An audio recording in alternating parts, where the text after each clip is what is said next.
Welcome to picture దబ్బా. మీకు ఆకలి తెలుసా? ఇగో వీటిల్లో బట్టలు వేసుకుంటారు. మీకు చూస్తున్నా రండి.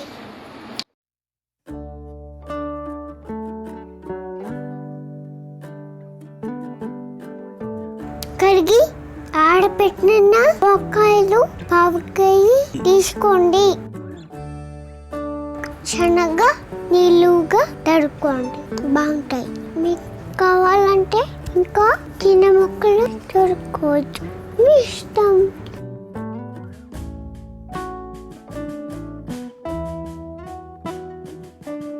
మధ్యలో గింజలు ఉంటాయి, చూసి తీసేయండి. గింజలు తింటే ఒక్కడిగా ఉంటాయి, తీసేస్తే బాగుంటుంది, చూసుకోండి.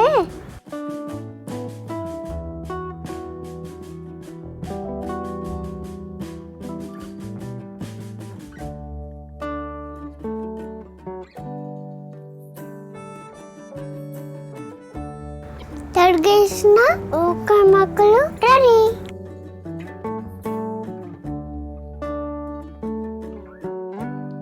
స్టవ్ వెలిగించుకొని దాని మీద ఒక బండి పెట్టుకోండి. 2 స్పూన్లు ఆయిల్ వేసుకోండి. నూనె కాగాక 1/2 టీ స్పూన్ మెంతులు వేయండి. కొంచెం ఉడికించుకోండి, జాగ్రత్త మాడిపోకూడదు.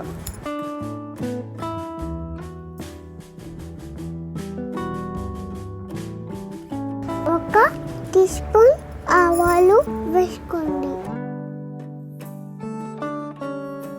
15 లేదా 20 ఎండు మిరపకాయలు వేసుకోండి. మీకు ఇంకా కారం కావాలంటే ఎక్కువ మిరపకాయలు వేసుకోండి. ఒకవేళ కారం తక్కువ తింటే మిరపకాయలు తగ్గించుకోండి, జాగ్రత్త కారంగా ఉంటాయి. కొంచెం ఇంగువ వేసుకోండి, వాసన చాలా బాగుంటుంది.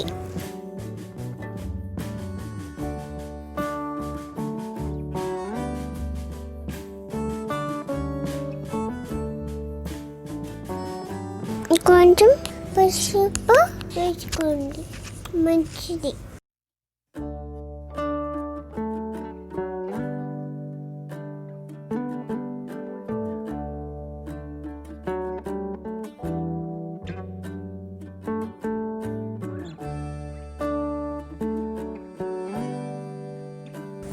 ఎండు మిరపకాయలు వేగిన తర్వాత స్టవ్ కట్టేసుకొని చల్లేదాకా ఉంచండి.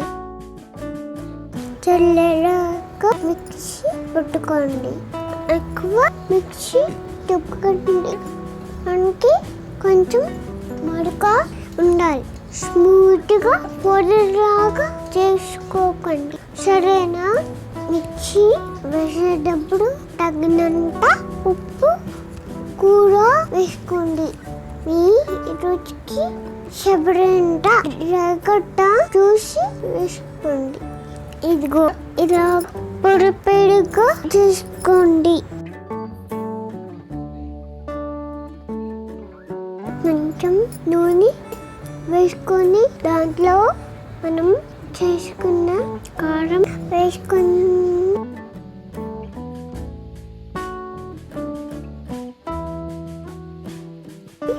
బాగా కలిసేదాకా కలిపండి.